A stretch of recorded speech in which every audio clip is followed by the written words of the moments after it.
पत्रकारिता क्षेत्र बिना लोकतंत्र हो जाएगा विकराल। ये वो साधन जो लोकतंत्र को बनाया रखता है चिरकाल। पत्रकारिता का मुख्य आधार स्तंभ है फीचर लेखन। उस फीचर लेखन की जानकारी हम लेने वाले कहानी के माध्यम।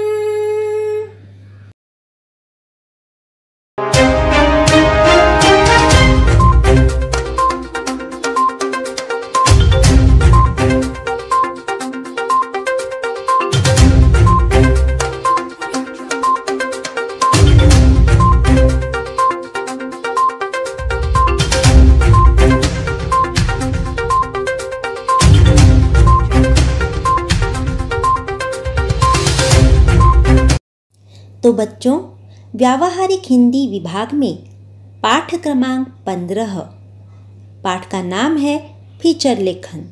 उसका अध्ययन हम आज करने वाले हैं। पत्रकारिता क्षेत्र का मुख्य आधार स्तंभ है फीचर लेखन।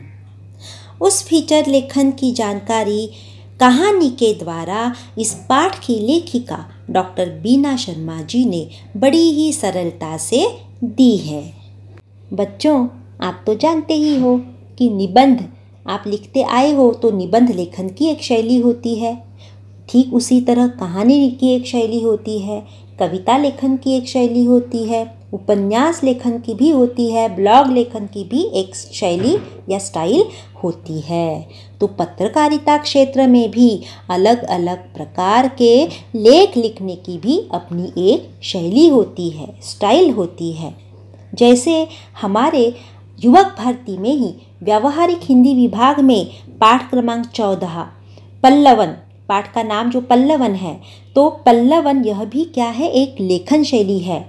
वैसे ही पत्रकारिता के क्षेत्र में फीचर लेखन यह भी एक बहुत बड़ी महत्वपूर्ण शैली मानी गई है। और यह फीचर लेखन जो शैली है वह पत्रकारिता क्षेत्र का यानी जर्नलिज्म का एक प्रकार से एक महत्वपूर्ण हिस्सा रह चुका है, अविभाज्य अंग रह चुका है। बच्चों, अब आपके सामने एक प्रश्न उपस्थित हुआ होगा कि फीचर लेखन भला क्या है? ये तो हम पहली बार सुन रहे हैं। लेकिन बच्चों, फीचर ये शब्द हमारी बोलचाल की भाषा में हम अक्सर उपयोग में लाते हैं। जैसे भी किसी लड़की सुंदर दिखती है तो हम बोलते हैं ना कि जैसे उस लड़की का नाक नक्शा सुंदर है, यानी लड़की के फीचर अच्छे हैं। तो इसलिए फीचर शब्द का अर्थ होता है नाक या नक्शा, नाक नक्शा या चेहरा। तो पत्रकारिता क्षेत्र में भी फीचर शब्द का उपयोग जो है वो उसी उद्देश्य से किया गया है। इसका मतलब यह कि समाचार पत्र के लिए फीचर लेखन की शैली अपनाकर जब लेख लिखा जाता है तो इस तरह लिखा जाता है कि पढ़ने वालों के सामने एकदम से नक्शा बन जाता है या मन में ही चेहरा बन जाता है। यानी फीचर उस लेख को कहा जाता है जिसमें मनोरंजन के साथ साथ समाचार और सूचना को भी बड़े ही आकर्षित ढंग से प्रस्तुत किया जाता है। बच्चों, अब आपके सामने इस पाठ का पृष्ठ रखा हुआ है, तो उसमें पाठ की लेखिका डॉक्टर बीना शर्मा जी का लेखक परिचय दिया है। डॉक्टर बीना शर्मा जी के प्रमुख कृतियों का भी जिक्र किया गया है और फीचर लेखन इस पाठ को उन्होंने जिस तरह हमें समझाया है, जिस तरह हमारे सामने प्रस्तुत किया है, वो किया है कहानी के माध्यम से। हाँ, तो ये कहानी, इस पाठ की जो विधा है वो है कहानी। तो कहानी क्या होती है उसकी भी संक्षेप में क्या उस विधा की जानकारी दी है, तो ये आप बाद में फुर्सत में पढ़ लीजिए। लेकिन उसके बाद का जो पाठ परिचय का अंश है वो बहुत महत्वपूर्ण है, जिसका उपयोग आप लघुत्तरी या दीर्घोत्तरी प्रश्नों के उत्तरों के लिए कर सकते हो। आपको ये 6 अंक या 4 अंकों के जो बड़े प्रश्न या लघुत्तरी प्रश्न पूछे जाएंगे उसकी प्रस्तावना या निष्कर्ष लिखने के लिए पाठ परिचय का उपयोग आप कर सकते हो। तो आइए हम पहले पाठ परिचय पढ़ते हैं। वैसे तो आपको मैंने प्रारंभ में थोड़ी पृष्ठभूमि बताई है। तो लेखिका पाठ परिचय, यहाँ फीचर लेखन की प्रस्तुति कहानी के माध्यम से की गई है। फीचर लेखन पत्रकारिता क्षेत्र का मुख्य आधार स्तंभ बन गया है। पत्रकारिता क्षेत्र मैंने कहा आपको जर्नलिज्म। फीचर का मुख्य कार्य किसी विषय का सजीव वर्णन पाठक के सम्मुख करना होता है। प्रस्तुत पाठ में फीचर लेखिका स्नेहा के माध्यम से फीचर लेखन का स्वरूप, उसकी विशेषताएं, प्रकार आदि पर प्रकाश डाला गया है। साथ ही लेखिका ने इस तथ्य को यानी इस सत्य को हमारे सामने रखा है कि फीचर लेखन का क्षेत्र रोजगार का माध्यम बन सकता है तथा समाज के सम्मुख यानी सामने सच्चाई का दर्पण रख सकता है। तो ये पाठ परिचय का अंश हमने पढ़ा है, उसका उपयोग मैंने कहा है कि आप करोगे तो बहुत ही अच्छा होगा। तो इस कहानी का प्रकट वाचन हम प्रारंभ करेंगे। तो कहानी की प्रमुख पात्र जो है वो स्नेहा, उसका नाम है स्नेहा, जो बहुत प्रसिद्ध फीचर लेखिका है। बच्चों, प्रकट वाचन करने से पहले आइए इस कहानी की थोड़ी सी जानकारी हम प्राप्त कर लेते हैं। तो कहानी मैंने कहा है पहले ही कि कहानी की प्रमुख पात्र स्नेहा है, जो सफल फीचर लेखिका रह चुकी है। पत्रकारिता के क्षेत्र में फीचर लेखन के लिए स्नेहा को सर्वश्रेष्ठ फीचर लेखन के राष्ट्रीय पुरस्कार से सम्मानित किया गया है और इसलिए स्नेहा और उसका परिवार बहुत खुश है। इसी उपलक्ष्य में दावत का भी आयोजन किया गया है। तो दावत में स्नेहा के पति, बेटी प्रिया, बेटा नैतिक और सास ससुर, उसके परिवार के लोग सब उपस्थित हैं। लेकिन इस दावत में स्नेहा अधिकतर हमें अतीत में ही खोई हुई नज़र आती है। अभी ये कौन सा अतीत है कि बीए के बाद उसने जब बीए की परीक्षा उत्तीर्ण की थी तो पिता को पूछकर पत्रकारिता का कोर्स करने की इच्छा जताई थी और जिसके लिए उसे पिता का सहयोग मिला था और माँ का भी पूरा समर्थन मिला था। पत्रकारिता की कक्षा का वह पहला दिन आज भी स्नेहा को याद है। उस दिन का पहला व्याख्यान स्नेहा ने उस क्लास में सुना था, वो फीचर लेखन पर ही किया गया था। फीचर लेखन ही उस क्लास में पढ़ाया गया था। फीचर लेखन की परिभाषा पर भी बहुत सारी चर्चा हुई थी। तो इस पाठ में फीचर लेखन की परिभाषा भी प्रस्तुत की गई है। पुरस्कार वितरण समारोह में बेटी के साथ स्नेहा हॉल में आ गई है। तो वहाँ सगे संबंधी परिवारजन उपस्थित हैं। तो वहाँ पर एक विख्यात समाचार पत्र के संपादक भी पधारे हुए हैं।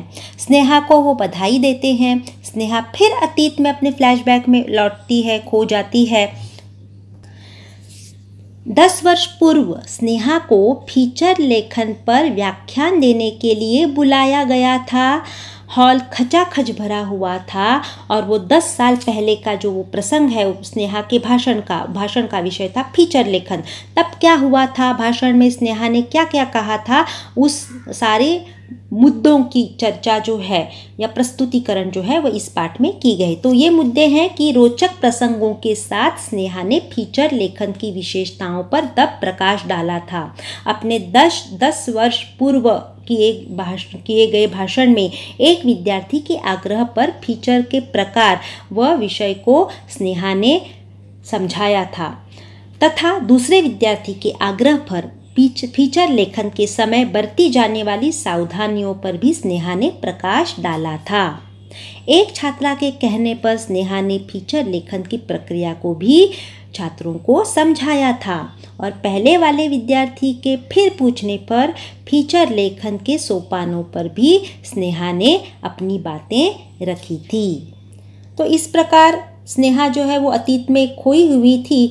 तो उसी समय एक पत्रकार ने जो दावत का आयोजन किया गया था वर्तमान में, तो उस दावत में एक पत्रकार भी आए हुए हैं।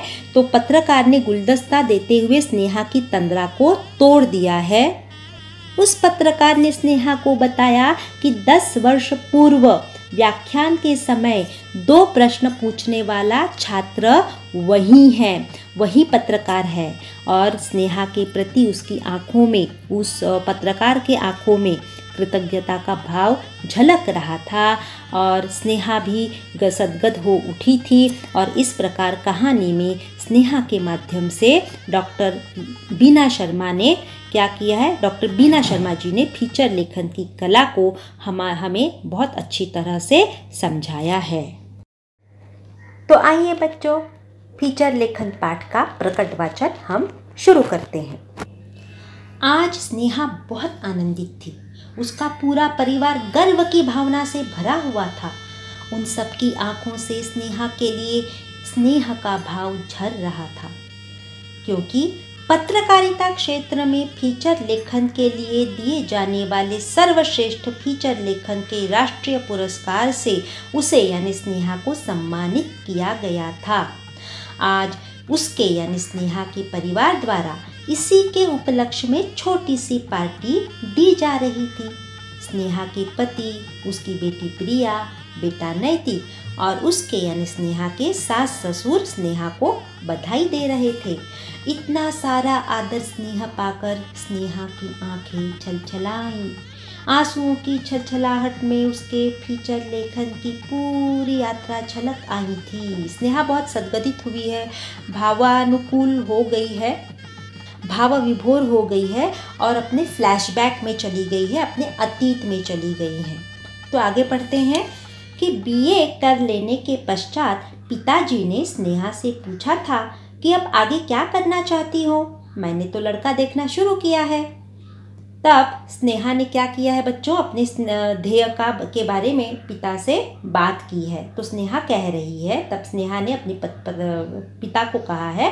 स्नेहा ने हंसकर उत्तर दिया, पापा मैं पत्रकारिता का कोर्स करना चाहती हूँ, मुझे न्यूज़ चैनल देखना अच्छा लगता है। तब माँ ने भी स्नेहा की इस इच्छा का समर्थन किया था। स्नेहा ने पत्रकारिता का इस प्रकार कोर्स ज्वाइन कर लिया। अब आगे स्नेहा याद कर रही है। क्या याद कर रही है? तो पत्रकारिता की कक्षा का प्रथम दिवस। स्नेहा कक्षा में पहुंच गई। अन्य विद्यार्थी भी कक्षा में बैठे हुए थे। सबसे जान पहचान हुई। वह यानी स्नेहा सबके साथ घुल मिल गई। पहला लेक्चर प्रारंभ हुआ। प्रोफेसर ने पत्रकारिता पाठ्यक्रम का पहला पेपर पढ़ाना प्रारंभ किया और उस लेक्चर का विषय था फीचर लेखन। सबसे पहले उन्होंने फीचर लेखन की विभिन्न परिभाषाओं को समझाते हुए कहा। परिभाषा यानी डेफिनेशन, व्याख्या। तो पहली व्याख्या है, जेम्स डेविस फीचर लेखन के क्षेत्र में एक चर्चित नाम है।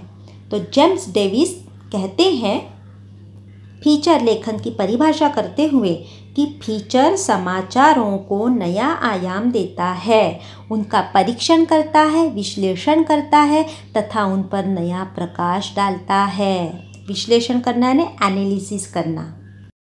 स्नेहा की पत्रकारिता और विशेष रूप से फीचर लेखन में बहुत रुचि थी। इसलिए उसने यानी स्नेहा ने कहा, सर पीडी टंडन ने भी फीचर लेखन को परिभाषित किया है, यानी पीडी टंडन जी ने भी व्याख्या की है फीचर लेखन की। हाँ, पीडी टंडन कहते हैं कि फीचर किसी गद्य गीत की भांति होता है जो बहुत लंबा, नीरस और गंभीर नहीं होना चाहिए। अर्थात फीचर किसी विषय का मनोरंजक शैली में विस्तृत विवेचन है। स्नेहा इन परिभाषाओं को रटते रटते समझ गई थी कि फीचर समाचार पत्र का प्राण तत्व ने ऑक्सीजन होता है, आत्मा होती है। बच्चों यहाँ पर ये जो जेम्स डेविस और पीटी टंडन की परिभाषाएं दी गई हैं फीचर लेखन के ऊपर, तो ये आपको लघुत्तरी प्रश्नों में के लिए पूछी जा सकती है। फीचर लेखन की परिभाषा पर प्रकाश डाले इस तरह। तो यहाँ पर ही पाठ्य पुस्तक में ही आप ये उत्तर है, कहीं दूसरी जगह ढूंढने की ज़रूरत नहीं है आपको। पाठक की प्यास बुझाने, घटना की मनोरंजनात्मक अभिव्यक्ति करने की कला का ही नाम फीचर है। यहाँ पर और एक व्याख्या जो है वो एक की गई है। यहाँ पर स्नेहा अतीत में खोई हुई है और तब आगे देखते हैं क्या होता है। तब मम्मी चलिए ना, हॉल में सभी आपकी प्रतीक्षा कर रहे हैं। प्रिया के इन शब्दों से स्नेहा अपने में लौटी। बेटी प्रिया उसे चलने के लिए कह रही थी। हाँ, तो अभी आगे का जो वर्णन है वहाँ पर संपादक महोदय से भेंट का वो वर्णन है। आइए देखते हैं क्या है वो। अरे हाँ प्रिया, चल रही हूँ, कहती हुई स्नेहा अपने घर के हॉल में प्रविष्ट हुई। हॉल में स्नेहा के पति, बेटा, सास ससुर, करीबी रिश्तेदार तथा पत्रकार मित्र उपस्थित थे। तभी हॉल में प्रविष्ट होते एक व्यक्ति को देखकर स्नेहा की आंखें फटी की फटी रह गई, क्योंकि वह व्यक्ति देश के विख्यात समाचार पत्र के संपादक थे। यानी बहुत बड़ी हस्ती का भी प्रवेश है वो स्नेहा के दावत में हुआ था। सर आप और यहाँ? स्नेहा के मुंह से बरबस निकला। क्यों, मैं नहीं आ सकता इस अवसर पर? ऐसी बात नहीं, अचानक आपको। स्नेहा बहुत बहुत बधाई, आज तुमने फीचर लेखन में शीर्ष स्थान प्राप्त कर लिया है। शीर्ष यानी उच्च स्थान प्राप्त कर लिया है। स्नेहा की बात काटकर संपादक ने इस प्रकार बधाई दी। सभी ने एक स्वर में कहा, बधाई हो, बधाई हो। और इन शब्दों को सुनते ही फिर स्नेहा 10 वर्ष पूर्व की दुनिया में चली गई। देखिए फिर से यहाँ पर वो फ्लैशबैक में लौटी है, अपने अतीत में लौटी है। क्या है अभी वो अतीत? तो पत्रकारिता कोर्स के बीतते दिन, महीने, फीचर लेखन के संबंध में सुने हुए लेक्चर्स, प्रोफेसरों से की गई चर्चाएं, अध्ययन, परीक्षा, फीचर लेखन का प्रारंभ, फीचर लेखन की सिद्धहस्त लेखिका बनना ही उसका एकमात्र सपना था। ये सब अतीत जो है वो यहाँ पर इसका जिक्र हमने देखा है कि किस तरह किया गया है वो संक्षेप में। अब स्नेहा का व्याख्यान और भाषण के बारे में यहाँ पर वर्णन आएगा आगे कि उसकी यादों में वह दिन तैर गया। स्नेहा को अभी वो यादों में आ गया है, वो याद कर रही उस दिन को जब उसे पत्रकारिता ने स्नेहा को पत्रकारिता कोर्स में फीचर लेखन पर व्याख्यान देने के लिए बुलाया गया था। हॉल विद्यार्थियों से खचाखच भरा हुआ था। आज उसे अपने परिश्रम सार्थक होते नजर आ रहे थे। फीचर लेखन पर स्नेहा ने बोलना प्रारंभ किया। रोचक प्रसंगों के साथ स्नेहा विद्यार्थियों को फीचर लेखन की विशेषताएं बताने लगी। बच्चों, आपको दीर्घोत्तरी प्रश्न पूछा जा सकता है। फीचर लेखन की विशेषताओं के बारे में जानकारी दीजिए, बताइए 6 अंकों का। तो यहाँ से इसका अभी उत्तर जो है वो यहीं पर है, शुरू हो रहा है, तो आप ध्यान दीजिए अच्छी तरह से। तो क्या है फीचर लेखन की विशेषताएं? तो अच्छा फीचर लेखन नवीनतम जानकारी से परिपूर्ण होता है। बच्चों, और एक बात बतानी है कि यहाँ फीचर लेखन की विशेषताओं के बारे में आपके पृष्ठ क्रमांक 88 पेज नंबर 88 पर भी एक चार्ट दिया हुआ है, वो भी आप उत्तर में उपयोग में ला सकते हो। तो अच्छा फीचर नवीनतम जानकारी से परिपूर्ण होता है। किसी घटना की सत्यता अथवा तथ्यता फीचर का मुख्य तत्व है। फीचर लेखन में राष्ट्रीय स्तर के तथा अन्य महत्वपूर्ण विषयों का समावेश होना चाहिए, क्योंकि समाचार पत्र दूर दूर तक जाते हैं। इतना ही नहीं तो फीचर का विषय समसामयिक होना चाहिए। समसामयिक यानी जिसे कंटेम्पररी बोलते हैं, या वर्तमान से जुड़ा हुआ होना चाहिए। आगे देखते हैं क्या है और विशेषताएं। फीचर लेखन में भाव प्रधानता होनी चाहिए, क्योंकि नीरस फीचर लेखन कोई नहीं पढ़ता।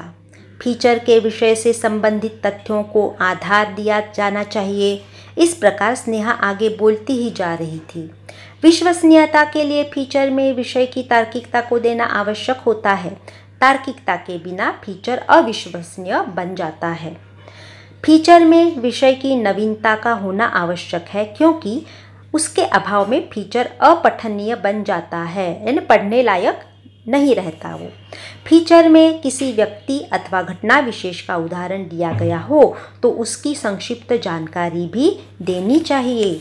पाठक की मानसिक योग्यता और शैक्षिक पृष्ठभूमि को ध्यान में रखकर फीचर लेखन किया जाना चाहिए। उसे प्रभावी बनाने हेतु प्रसिद्ध व्यक्तियों के कथनों, उद्धरणों, लोकोक्तियों और मुहावरों का प्रयोग फीचर में 4 चांद लगा देता है। फीचर लेखक को निष्पक्ष रूप से अपना मत व्यक्त करना चाहिए, जिससे पाठक उसके विचारों से सहमत हो सके। इससे लेखन में शब्दों के चयन का अत्यंत महत्व है। अतः लेखक की भाषा सहज, संप्रेषणीयता से पूर्ण होनी चाहिए। संप्रेषणीयता यानी कम्युनिकेटिव या दूसरों को सहजता से बताने लायक होनी चाहिए। फीचर के विषयानुकूल चित्रों, कार्टूनों अथवा फोटो का उपयोग किया जाए तो फीचर अधिक परिणामकारक बनता है। स्नेहा अपनी रव में ही बोलती जा रही थी, रव यानी धुन में ही बोलती जा रही थी। तभी एक विद्यार्थी ने अपना हाथ ऊपर उठाते हुए कहा, मैडम, आपने बहुत ही सुंदर तरीके से फीचर लेखन की विशेषताओं पर प्रकाश डाला है। अच्छा, तो आप लोगों को अब पता चला। आपका और कोई अन्य प्रश्न है? स्नेहा ने उसे आश्वस्त करते हुए पूछा। तो अब आगे विद्यार्थी जो है वो आगे का पाठ का जो अंश है वो विद्यार्थी का प्रश्न है कि मैडम, मेरा प्रश्न यह है कि फीचर किन किन विषयों पर लिखा जाता है और फीचर के कितने प्रकार हैं। यहाँ पर प्रश्न पूछा है विद्यार्थी ने। तब स्नेहा ने जवाब दिया है, बहुत अच्छा। देखिए, फीचर किसी विशेष घटना, व्यक्ति, जीव जंतु, तीज त्योहार, दिन, स्थान, प्रकृति, परिवेश से संबंधित व्यक्तिगत अनुभूतियों पर आधारित आलेख होता है, यानी लेख होता है, आर्टिकल होता है। इस आलेख को कल्पनाशीलता, सृजनात्मक कौशल, सृजनात्मक यानी क्रिएटिव जिसे हम बोलते हैं, सृजनात्मक कौशल के साथ मनोरंजक और आकर्षक शैली में प्रस्तुत किया जाता है। बच्चों, प्रारंभ में भी मैंने जो आपको फीचर, नाक नक्शा सुंदर, हम जैसे चेहरे का बोलते हैं ना कि फीचर अच्छे हैं, तो उसी तरह लेखन का नाक नक्शा सुंदर बनाने का जो एक प्रकार होता है, शैली होती है, वो फीचर होती है। यहाँ पर भी वही बात स्नेहा जो है वो विद्यार्थियों को बता रही है। आगे बढ़ते हम। स्नेहा ने सभी पर दृष्टि घुमाई, एक क्षण के लिए रुकी, फिर बोलने लगी। अभी क्या बोलने लगी है स्नेहा, क्या बताने वाली है? फीचर के अनेक प्रकारों के बारे में बताने वाली है। तो बच्चों, यहाँ पर भी फिर से आपको एक बार प्रश्न पूछा जा सकता है, लघुत्तरी शायद होगा वो, कि फीचर के प्रकारों की चर्चा कीजिए या फीचर के प्रकारों की जानकारी दीजिए। तो यहाँ पर ये उत्तर है छोटा सा, और आपके पाठ्य पुस्तक के पृष्ठ क्रमांक 90 पेज नंबर 90 पर भी एक चार्ट दिया हुआ है फीचर के प्रकारों का, तो उसका भी उपयोग आप कर सकते हो यदि आप ये उत्तर लिख रहे हो तो अभी देखते हैं क्या कौन से प्रकार बता रही है लिखा। तो फीचर के मुख्य रूप से प्रकार जो है वो निम्नलिखित है: व्यक्तिपरक फीचर, सूचनात्मक फीचर, विवरणात्मक फीचर, विश्लेषणात्मक फीचर, साक्षात्कार फीचर और विज्ञापन फीचर। मैडम, हम जानना चाहते हैं कि फीचर लेखन करते समय कौन सी सावधानियां बरतनी चाहिए। बच्चों, फिर से यहाँ पर दूसरा सवाल किया, एक का तो जवाब दिया है, फीचर के कौन से प्रकार हैं, ये छोटा सा प्रश्न पूछा जाएगा। लेकिन आगे जो फीचर लेखन में कौन सी सावधानियां बरतनी चाहिए, इस तरह आपको लघुत्तरी या दीर्घोत्तरी प्रश्न पूछा जा सकता है। उसका आगे ही यहाँ पर ही इसी पृष्ठ पर आगे हम जो पढ़ने वाले वही उसका उत्तर है। तो उसी विद्यार्थी ने जिज्ञासावश प्रश्न पूछा, तब बड़ा ही सटीक यानी उचित और तर्क संगत प्रश्न पूछा है आपने, तर्क के साथ लॉजिकली सही प्रश्न पूछा है। अब स्नेहा ने इस विषय पर बोलना प्रारंभ किया। किस विषय पर? तो कौन सी सावधानियां बरतनी है। हाँ, तो यहाँ से उत्तर शुरू होता है, उसका प्रारंभ होता है। बच्चों, इस पाठ पर आधारित जितने सारे प्रश्न हैं उन सारे प्रश्नों के उत्तर आपको पाठ में ही मिलेंगे, आसानी से मिलेंगे। तो यहाँ वहाँ ढूंढने की ज़रूरत नहीं है। आइए देखते हैं कौन से हैं वो सावधानियां बरतनी है। तो फीचर लेखन में मिथ्या आरोप प्रत्यारोप, गलत आरोप प्रत्यारोप करने से बचना चाहिए। दूसरा, अति क्लिष्ट और अलंकारिक भाषा का प्रयोग बिल्कुल न करें। झूठे तथ्यात्मक आंकड़े, प्रसंग अथवा घटनाओं का उल्लेख करना उचित नहीं। फीचर अति नाटकीयता से परिपूर्ण नहीं होना चाहिए। और अंतिम सावधानी स्नेहा बता रही है कि फीचर लेखन में अति कल्पनाओं और हवाई बातों को स्थान देने से बचना चाहिए। इन सभी सावधानियों को ध्यान में रखेंगे तो आपका फीचर लेखन अधिकाधिक विश्वसनीय और प्रभावी बन सकता है। आप में से किसी विद्यार्थी को फीचर के विषय में कुछ और पूछना है? स्नेहा ने पूरी कक्षा पर नजर डाली। तभी एक विद्यार्थिनी ने अपना हाथ ऊपर उठाया। स्नेहा ने उससे प्रश्न पूछने के लिए कहा। मैडम, क्या आप फीचर लेखन की प्रक्रिया पर प्रकाश डालेंगी? हाँ हाँ, क्यों नहीं। तो फीचर लेखन की प्रक्रिया के मुख्य 3 अंग हैं। तो बच्चों, फिर से यहाँ पर एक प्रश्न है, आपको पूछा जा सकता है कि फीचर लेखन की प्रक्रिया के अंगों की या फीचर लेखन के अंगों की जानकारी दीजिए, लघुत्तरी या दीर्घोत्तरी। तो यहाँ से ये उसका उत्तर शुरू हो रहा है। बच्चों, और एक बात मैं बताना चाहूँगी कि ये व्यावहारिक हिंदी पर जो लघुत्तरी और दीर्घोत्तरी प्रश्न पूछे जाएंगे तो उसके साथ और भी ऑप्शन रहेगा। या तो आप लघुत्तरी या दीर्घोत्तरी लिखिए, या तो पाठ का ये परिच्छेद दिया जाएगा और उस पर आधारित आपको आकलन कृति, शब्द संपदा, अभिव्यक्ति वाले प्रश्न पूछे जाएंगे, या तो वो आप यो सॉल्व कर सकते हो। हाँ, तो डरने की बिल्कुल ज़रूरत नहीं है, आपको चॉइस दिया गया है। और वीडियो के अंत में मैं व्यावहारिक हिंदी विभाग की प्रश्न पत्रिका का प्रारूप भी है वो देने वाली हूँ आपको, तो चिंता करने की ज़रूरत नहीं है। लेकिन पाठ को, विषय को समझना बहुत ज़रूरी है, तभी आप सही तरीके से उत्तर लिख सकते हो। आइए अब देखते हैं कि फीचर लेखन की प्रक्रिया के 3 अंगों के बारे में स्नेहा जी क्या कह रही है। तो पहला अंग है विषय का चयन, यानी सिलेक्शन करना है। फीचर लेखन में विषय का चयन करते समय इस बात का ध्यान रखना चाहिए कि विषय रोचक, ज्ञानवर्धक और उत्प्रेरित करने वाला होना चाहिए। अतः फीचर का विषय समयानुकूल, समसामयिक यानी समय के अनुकूल, वही समसामयिक, वर्तमान समय के अनुकूल होना चाहिए। विषय जिज्ञासा उत्पन्न करने वाला होना चाहिए। हाँ, विषय का चयन, विषय को चुनना, ये पहला अंग है। दूसरा अंग है सामग्री का संकलन। संकलन है इकट्ठा करना, कलेक्ट करना। तो फीचर लेखन में विषय संबंधी सामग्री का संकलन करना महत्वपूर्ण अंग है, क्योंकि उचित जानकारी और अनुभव के अभाव में लिखा गया फीचर नीरस सिद्ध होता है, यानी उबाऊ सिद्ध होता है। विषय से संबंधित उपलब्ध पुस्तकों, पत्र पत्रिकाओं से सामग्री जुटाने के अलावा बहुत सी सामग्री लोगों से मिलकर कई स्थानों पर जाकर हमें जुटानी पड़ती है। अब आगे तीसरा अंग बता रही है स्नेहा, फीचर योजना। फीचर लिखने से पहले फीचर का एक योजनाबद्ध ढांचा बनाना चाहिए। तो ये 3 अंग बताए हैं स्नेहा जी ने अपने इस मंतव्य के साथ। मंतव्य ने यहाँ पर कहना था, जो बातें रखनी थी सामने, तो उसके साथ स्नेहा विद्यार्थियों की जिज्ञासा देखना चाह रही थी। तभी एक विद्यार्थी का ऊपर उठा हुआ हाथ स्नेहा को दिखाई दिया। स्नेहा ने उसे प्रश्न पूछने के लिए कहा।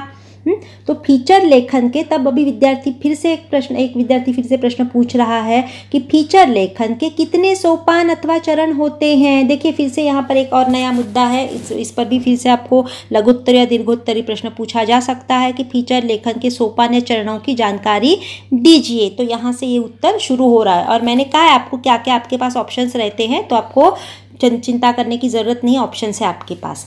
तो जिनके आधार पर फीचर लिखा जाता है, विद्यार्थी ने प्रश्न किया।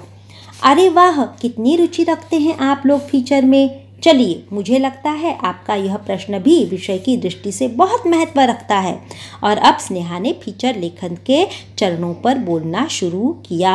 तो यहाँ से अभी इसका उत्तर शुरू हो रहा है। बच्चों, आप उत्तर तो लिखोगे यदि आप ये प्रश्न का चयन, लघुत्तरी दीर्घोत्तरी प्रश्न जो का चयन कर रहे हो तो। लेकिन मैंने पहले ही बताया कि यदि आप उत्तर लिख रहे हो तो प्रस्तावना से शुरुआत करनी है। आपको पाठ की लेखिका है या लेखक के नाम का भी जिक्र करना है, और पाठ परिचय का उपयोग आपको प्रश्न के उत्तर की प्रस्तावना और निष्कर्ष के लिए करना ज़रूरी है। मीन्स आप करोगे तो अच्छा रहेगा। तो देखते हैं क्या कह रही है 4 सोपानों के बारे में। पहला सोपान है प्रस्तावना। फीचर लेखन का पहला सोपान है प्रस्तावना। प्रस्तावना में फीचर के विषय का संक्षिप्त परिचय होता है। यह परिचय आकर्षक और विषयानुकूल होना चाहिए, क्योंकि इससे पाठकों के मन में फीचर पढ़ने की जिज्ञासा जागृत होती है और पाठक अंत तक फीचर से जुड़ा रहता है। आगे स्नेहा फीचर लेखन के दूसरे चरण के बारे में बता रही हैं क्या बता रही है? तो विवरण अथवा मुख्य कलेवर। फीचर में विवरण का महत्वपूर्ण स्थान है। फीचर में लेखक स्वयं के अनुभव, लोगों से प्राप्त जानकारी और विषय की क्रमबद्धता, रोचकता के साथ साथ संतुलित तथा आकर्षक शब्दों में पिरोकर उसे पाठकों के सम्मुख रखता है, जिससे फीचर पढ़ने वाले को ज्ञान और अनुभव से संपन्न कर दें। तीसरा चरण है उपसंहार। अब फीचर का तीसरा चरण है उपसंहार। उपसंहार यानी अंतिम हिस्सा। यह अनुच्छेद यानी परिच्छेद संपूर्ण फीचर का सार अथवा निचोड़ होता है, यानी जिस्ट, जिसे हम बोलते हैं जिस्ट। इसमें फीचर लेखक फीचर का निष्कर्ष भी प्रस्तुत कर सकता है अथवा कुछ अनुत्तरित प्रश्न पाठकों के ऊपर भी छोड़ सकता है। इसलिए उपसंहार ऐसा होना चाहिए, यानी फीचर का अंतिम चरण या अंतिम हिस्सा ऐसा होना चाहिए जिससे विषय से संबंधित पाठक को ज्ञान भी मिल जाए और उसकी पाठक की जिज्ञासा भी बनी रहे। चौथा है शीर्षक। चौथा चरण है शीर्षक। तो विषय का औचित्यपूर्ण शीर्षक, उचित, औचित्यपूर्ण ने उचित, सुटेबल शीर्षक फीचर की आत्मा है। शीर्षक संक्षिप्त, रोचक और जिज्ञासावर्धक होना चाहिए। नवीनता, आकर्षकता और ज्ञान वृद्धि उत्तम शीर्षक के गुण हैं। तो इस प्रकार यहाँ पर स्नेहा ने फीचर लेखन के 4 चरणों की जानकारी दी है। अब आगे स्नेहा ने कहा है कि आपने फीचर पर मेरा व्याख्यान ध्यानपूर्वक सुना। मुझे लगता है कि आपकी शंकाओं का समाधान हो गया होगा। इसलिए मैं आप सभी को हृदय से धन्यवाद देती हूँ, कहकर स्नेहा कुर्सी में बैठ गई। हॉल विद्यार्थियों की तालियों से गूंज उठा। मैडम, कहाँ खो गई हैं आप? एक पत्रकार ने स्नेहा की ओर गुलदस्ता बढ़ाते हुए कहा। हम तो अतीत में स्नेहा खोई हुई थी, फ्लैशबैक में गई हुई थी। तो दावत में जो आए एक पत्रकार जो है, उन्होंने स्नेहा को जो है वो वास्तव में लाने की कोशिश की है। जी, स्नेहा चौंक उठी। देखा तो सामने एक जाना माना पत्रकार था। उसका भी फीचर लेखन क्षेत्र में एक नाम था। अरे, आप भी तो एक विख्यात फीचर लेखक हैं, स्नेहा ने गुलदस्ता स्वीकारते हुए कहा। मेरे विख्यात फीचर लेखक होने में आपका बहुत बड़ा योगदान है, पत्रकार ने कहा। मेरा योगदान? वह कैसे? स्नेहा ने कुतूहल से पूछा। मैडम, आपने 10 वर्ष पूर्व फीचर लेखन पर जो व्याख्यान दिया था, उसमें 2 महत्वपूर्ण प्रश्न पूछने वाला विद्यार्थी मैं ही था। उस पत्रकार की आंखों में कृतज्ञता का भाव था। अब स्नेहा अवाक सी खड़ी थी और हॉल में तालियों की गूंज बढ़ती जा रही थी।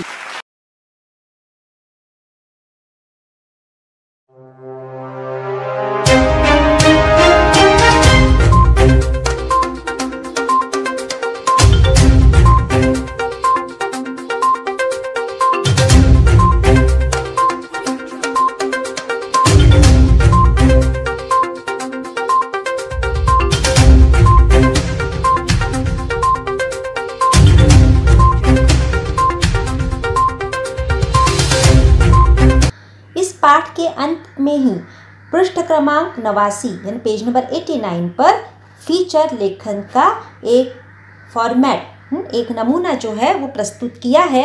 उस प्रारूप का नाम है प्लेयर के अवार्ड ने बना दिया चैंपियन।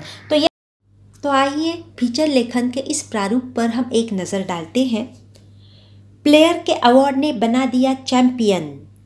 नागपुर महाराष्ट्र की महिमा पांडे ने हाल ही में टेनिस में सोनाली बत्रासभा को 3-0 से हराकर जूनियर चैंपियनशिप पर कब्जा बना लिया। इसके साथ ही वह जूनियर चैंपियनशिप जीतने वाली पहली टेनिस महिला खिलाड़ी बन गई है। उनका कहना था कि असफलता सफलता की पहली सीढ़ी है, अतः उदास न होकर जी जान से कोशिश करने से सफलता प्राप्त होती है। वे बताती हैं कि इससे पहले अंतर्राज्यीय चैंपियनशिप में मिली पराजय ने मुझे पागल प्लेयर का अवार्ड मिला। इसी अवार्ड ने मुझे बेहतर खेलने के लिए प्रेरित किया और आज मैं यह चैंपियनशिप जीत पाई हूँ। वस्तुतः खेलकूद हमारे जीवन का एक अहम हिस्सा है। जो माता पिता अपने बच्चों को दिन भर बस पढ़ाई के लिए ही दबाव डालते रहते हैं, उनसे मेरा निवेदन है कि वे अपने बच्चों को खेल कूद के लिए भी प्रेरित करें। स्वस्थ शरीर में स्वस्थ मन का निवास होता है। इस सूक्ति के अनुसार बच्चे दिन भर खेल कूद कर घर आएंगे तो शरीर भी स्वस्थ रहेगा। आखिर बच्चे बाल्यावस्था में खेल कूद नहीं करेंगे तो कब करेंगे? बचपन में मम्मी पापा जब भी हमें खेलते देखते तो एक ही बात बोलते कि पढ़ोगे लिखोगे बनोगे नवाब, खेलोगे कूदोगे बनोगे खराब। लेकिन बड़े होने के बाद हम उन्हें प्रसिद्ध क्रिकेट खिलाड़ी, हॉकी खिलाड़ी, फुटबॉल खिलाड़ी, लॉन टेनिस खिलाड़ियों की तस्वीरें दिखाकर यही कहते थे कि देखो ये खिलाड़ी खेलकर ही आज इस मुकाम पर पहुँचे हैं। देखा जाए तो खेल कूद आज सफल करियर के रूप में सामने आ रहे हैं, जिनमें नाम भी है और दाम भी।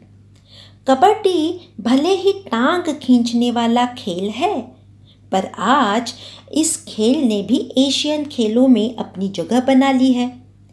खेल चाहे जो भी हो, व्यक्ति को स्फूर्ति प्रदान करता है। मेरी भांजी रिया का कद छोटा था। डॉक्टरों ने भी बैडमिंटन और बास्केटबॉल खेलने की सलाह दी थी।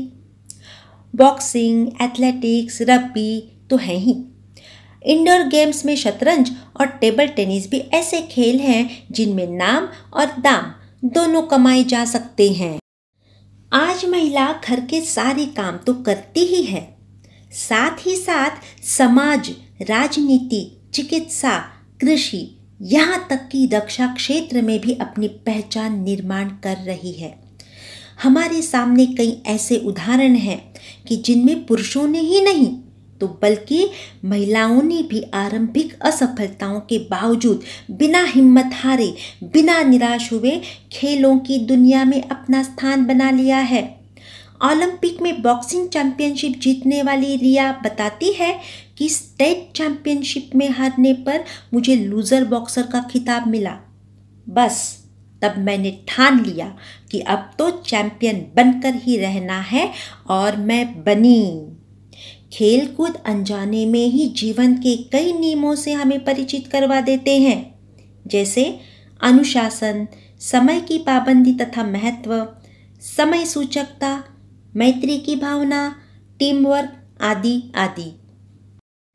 सारा दिन किताबों में सिर खपाते या मोबाइल में गेम्स खेलते बच्चों से भी कहना चाहूँगी कि खेल कूद को अपने जीवन का हिस्सा बनाओ, क्योंकि जो ऊर्जा और चुस्ती स्फूर्ति खेलों से मिलती है वह अच्छे से अच्छे जिम में जाने से भी नहीं मिलती। मोटापा कम करने के साथ अनेक बीमारियों से हमें बचाते हैं ये खेल। इसलिए खेल जगत में भारत का नाम रोशन करने, ओलंपिक एशियाई खेलों में स्वर्ण रजत पदकों की संख्या बढ़ाने के लिए आवश्यक है कि अन्य देशों की तरह हम भी खेलों को उचित महत्व दें।